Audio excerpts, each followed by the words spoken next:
السلام علیکم dear students, کیا حال ہے؟ آپ سب کیسے ہیں؟ میں ہوں آپ کی اسلامیات کی ٹیچر، اور آج کا جو ہمارا ٹاپک ہے جس کے بارے میں آج ہم پڑھیں گے وہ ہے سورہ فلق۔ آج ہم سورہ فلق کے شان نزول کے بارے میں آپ کو بتاؤں گی۔ شان نزول کیا ہوتا ہے؟ شان نزول کسے کہا جاتا ہے؟ شان نزول جو ہے وہ کسی بھی صورت یا آیت کے نازل ہونے کی وجہ، کہ اس کا مقصد کیا تھا، اس کے نازل ہونے کی وجہ کیا تھی، اس کی اہمیت اور اس کی فضیلت کے بارے میں۔ جیسے کہ پہلے ہم نے پڑھی تھی سورہ لہب اور اس کا شان نزول، الفاظ، معنی، آیات کے تراجم، اسی طرح آج ہم پڑھیں گے سورہ فلق کے بارے میں۔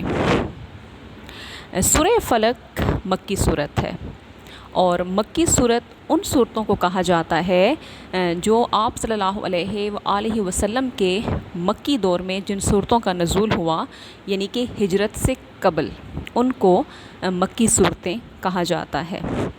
اس صورت میں 5 آیات اور 1 رکوع ہے۔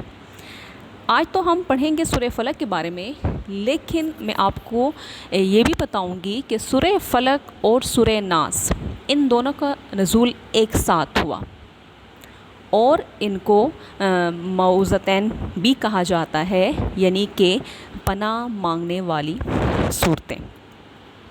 یہ صورت مکہ کے اس ابتدائی دور میں نازل ہوئی جب حضور صلی اللہ علیہ وآلہ وسلم جو تھے دعوت حق کی تبلیغ کر رہے تھے، اور کفار مکہ جو تھے ان کی مخالفت جو تھی وہ زور و شور سے جاری تھی۔ جیسے جیسے آپ صلی اللہ علیہ وآلہ وسلم کی دعوت حق پھیلتی گئی، ویسے ویسے کفار کی مخالفت اور ظلم و ستم بھی بڑھتے گئے۔ پھر بھی جو کفار مکہ تھے ان کو تھوڑی بہت امید تھی کہ آپ صلی اللہ علیہ وآلہ وسلم کو صلح پر آمادہ کر کے اپنے آبائی مذہب میں واپس لے ہی آئیں گے۔ تو اس وجہ سے وہ کیا کرنے لگے کہ آپ صلی اللہ علیہ وآلہ وسلم کے خلاف خفیہ سازشیں کرنے لگے، خفیہ منصوبے کرنے لگے، اور وہ منصوبے ایسے تھے کہ آپ صلی اللہ علیہ وآلہ وسلم کو یہاں تک کہ قتل کرنے کے بھی منصوبے بنائے جانے لگے، تاکہ آپ صلی اللہ علیہ وآلہ وسلم بیمار پڑ جائیں اور دعوت حق سے دور رہنے لگیں۔ ابو جہل، جو کہ نہ صرف یہ کہ اسلام کا دشمن تھا، بلکہ آپ صلی اللہ علیہ وآلہ وسلم کا بھی جانی دشمن تھا، وہ تو چاہتا ہی نہیں تھا، اور نہ آپ کو اللہ تعالیٰ کا رسول مانتا تھا، اور نہ ہی آپ صلی اللہ علیہ وآلہ وسلم جو دعوت حق کے لیے نکلے تھے، نہ وہ یہ چاہتا تھا کہ آپ جو ہیں اس مقصد میں کامیاب ہوں۔ تو ایسے حالات میں اللہ تعالیٰ نے اپنے رسول صلی اللہ علیہ وآلہ وسلم سے فرمایا کہ ان لوگوں سے کہہ دو کہ میں تمام مخلوقات کے شر سے، رات کے اندھیرے، جادوگروں اور جادوگرنیوں کے شر سے اور حاسدوں کے شر سے صبح کے رب کی پناہ مانگتا ہوں۔ اب اس صورت کا جو شان نزول ہے وہ میں آپ کو ایک اسٹوری کی صورت میں، ایک کہانی کی شکل میں آپ کو بتاؤں گی، اور انشاءاللہ امید کرتی ہوں کہ آپ کو بہت اچھے سے سمجھ آئے گی۔ ایک یہودی شخص تھا جس کا نام تھا لبید بن العاصم، اور اس کا تعلق قبیلہ بنو زریق سے تھا۔ اور اس نے کیا کیا کہ اس نے اپنے ایک غلام یہودی کو آپ صلی اللہ علیہ وآلہ وسلم کے پاس بھیجا، اور وہ غلام آپ صلی اللہ علیہ وآلہ وسلم کی خدمت کرتا تھا۔ ایک دن وہ آپ صلی اللہ علیہ وآلہ وسلم کے بال کنگھی کر رہا تھا، تو اس نے آپ وسلم کے بال اور وہ کنگھی لبید بن العاصم کو دی۔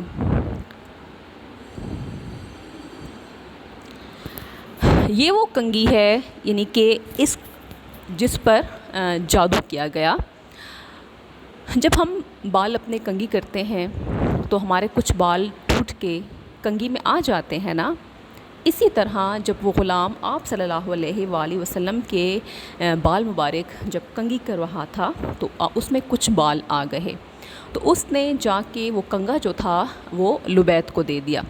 لبید جو تھا اس کی 2 بیٹیاں جو کہ جادوگر تھیں، جادو کرواتی تھیں، تو انہوں نے کیا کیا کہ لبید نے وہ کنگھی اور وہ بال اپنی بیٹیوں کو دے دیے، جنہوں نے اس پر جادو کروایا۔ ہوا کچھ یوں کہ کچھ دنوں بعد آپ صلی اللہ علیہ وسلم کی حالت ایسی ہو گئی کہ آپ کو کچھ یاد نہ رہتا تھا۔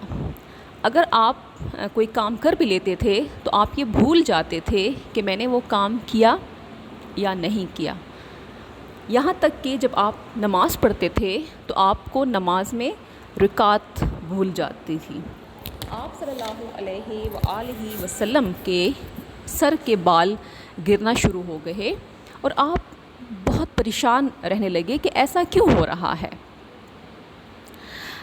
حضرت عائشہ رضی اللہ تعالیٰ عنہ سے روایت ہے، وہ فرماتی ہیں کہ ایک دن آپ صلی اللہ علیہ وآلہ وسلم بہت پریشان تھے اور اسی پریشانی کی حالت میں آپ صلی اللہ علیہ وآلہ وسلم سو گئے۔ آپ صلی اللہ علیہ وسلم نے خواب میں دیکھا کہ آپ صلی اللہ علیہ وآلہ وسلم لیٹے ہوئے ہیں اور 2 فرشتے جو کہ انسانی شکل میں آپ کے پاس آئے، اور وہ فرشتے کس نے بھیجے؟ اللہ تعالیٰ کے حکم سے آئے، اور جو انسانی شکل میں تھے، ایک سرہانے بیٹھ جاتا ہے اور ایک آپ کے پاؤں مبارک کی طرف۔ سرہانے والا پوچھتا ہے کہ اس آدمی کو کیا ہوا ہے؟ تو دوسرا جواب دیتا ہے کہ اس پر جادو کیا گیا ہے۔ پھر وہ پوچھتا ہے کہ جادو کس نے کیا؟ تو وہ جواب دیتا ہے کہ قبیلہ بنو زریق کے ایک یہودی لبید بن العاصم نے۔ پھر وہ پوچھتا ہے کہ جادو کس چیز پر کروایا گیا؟ تو پھر وہ جواب دیتا ہے کہ ایک کنگھی اس کے دندانوں پر۔ تو آپ کو یہ پکچر میں جو کنگھی دکھائی دے رہی ہے نا، اب اس میں آپ کو دکھائی دے رہا ہے کہ اس کنگھی میں اس کے دندان ہیں، ٹھیک ہے نا، اور اس میں اس طرح انہوں نے جادو کیا تھا کہ ہر دندان پر ایک بال کی گرہ لگی ہوئی تھی۔ پھر وہ جو سرہانے والا ہے وہ پھر دوسرے سے پوچھتا ہے کہ یہ کنگھی کہاں ہے؟ آپ صلی اللہ علیہ وآلہ وسلم کو اسی خواب میں اس جادو کا اثر ختم کرنے کے بارے میں بھی بتایا گیا۔ جب آپ صلی اللہ علیہ وآلہ وسلم سو کر اٹھے تو آپ صلی اللہ علیہ وآلہ وسلم نے یہ سارا خواب حضرت عائشہ رضی اللہ تعالیٰ عنہ کو سنایا۔ تو حضرت عائشہ نے آپ سے فرمایا کہ اللہ تعالیٰ آپ صلی اللہ علیہ وآلہ وسلم کو پریشان نہیں دیکھنا چاہتے، وہ انہوں نے اس خواب کے ذریعے آپ کو آگاہ کر دیا، آپ کی مدد فرما رہے ہیں۔ ہوا یوں کہ پھر آپ اس کے بعد اپنے صحابہ کرام رضی اللہ تعالیٰ عنہ کو لے کر وہاں پہنچ گئے جہاں پر یہ کنگھا دفن تھا۔ اب وہ جو کنگھی تھی وہ کہاں تھی؟ ایک کنواں جس کا نام برزروان تھا، اس کنویں میں موجود پتھر کے نیچے یہ کنگھی دفن تھی۔ آپ صلی اللہ علیہ وآلہ وسلم جب اس کنویں کے پاس پہنچے تو آپ نے دیکھا کہ کنویں کے پانی کا جو رنگ تھا وہ مہندی کے رنگ کے جیسا تھا، یعنی کہ اس پانی کا رنگ اس طرح میلا تھا اور اس میں سے بو آ رہی تھی۔ آپ صلی اللہ علیہ وآلہ وسلم نے اس کنویں کو پانی سے خالی کروایا، یعنی کہ اس کنویں کا پانی جو تھا وہ باہر نکالا، اور پھر اس پتھر کے نیچے وہ کنگھا دفن تھا، اس پتھر کے نیچے وہ کنگھا دفن تھا۔ اللہ تعالیٰ نے آپ صلی اللہ علیہ وآلہ وسلم کو اس خواب کے ذریعے اس جادو کے اثر کو ختم کرنے کا حل بتا دیا۔ ہوا یوں کہ اس وقت اللہ تعالیٰ کی طرف سے 2 صورتوں کا نزول ہوا، ٹھیک ہے، سورہ فلق اور سورہ ناس ایک ساتھ نازل ہوئیں۔ سورہ فلق میں 5 آیات ہیں اور سورہ ناس میں 6 آیات ہیں۔ تو آپ صلی اللہ علیہ وآلہ وسلم ایک آیت پڑھتے اور کنگھی کی ایک گرہ کھولتے، ایک آیت پڑھتے اور کنگھی کی گرہ کھولتے جاتے۔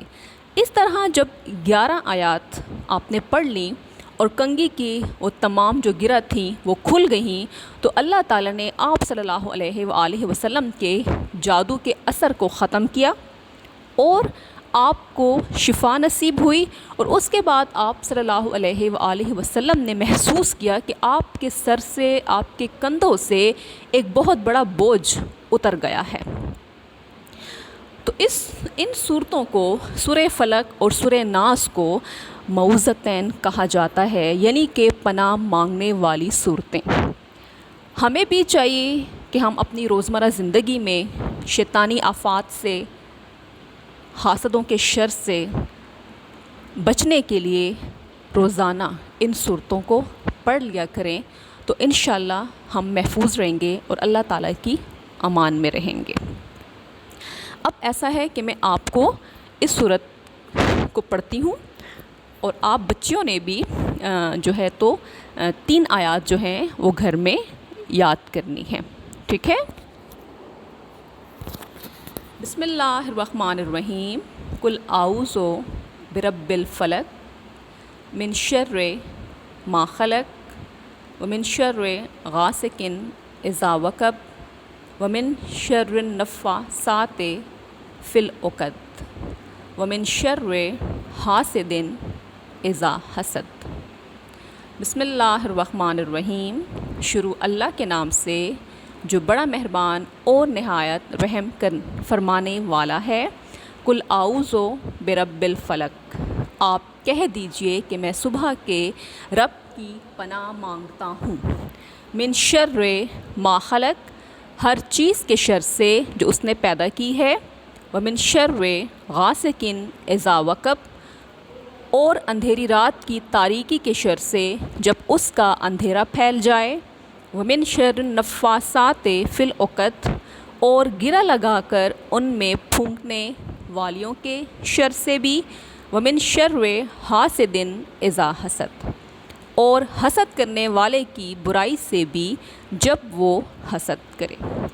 تو بچوں، آپ نے صرف اور صرف 3 آیات، صرف عربی آیات آپ نے گھر میں پڑھنی ہے، یاد کرنی ہے، ٹھیک ہے۔ یہ آج کا آپ کا ہوم ورک، اور اپنا بہت سارا خیال رکھیں۔ یہ تھا آج کا ہمارا ٹاپک۔ نیکسٹ کلاس میں انشاءاللہ میں پھر آپ کے ساتھ ہوں گی۔ اللہ حافظ۔